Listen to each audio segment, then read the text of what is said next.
காவேரி மேல எங்க அம்மாக்கு இல்லாத அக்கறை உங்களுக்கு ஏன்? விஜய் கூட காவேரி சேர்ந்து வாழணும்னு நினைச்சு ஐயாக்கு இப்ப கோவம் வந்துச்சா? இல்ல எங்க அம்மா காவேரிய ஊருக்கு கூட்டிட்டு போயிட்டா காவேரி உங்களால நினைச்ச நேரத்துக்கு பார்க்க முடியாதுங்கிற பதட்டத்துல வர கோவமா?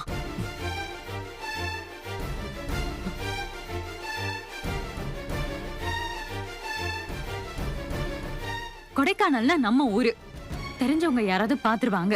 ஆனா இங்க திருட்டுத்தனமா ஊர் சுத்த வசதியா இருக்குல்ல?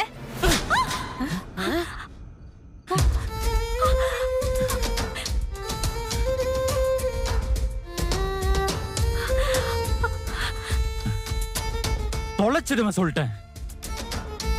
அவ்வளவுதான் உனக்கு மரியாதை.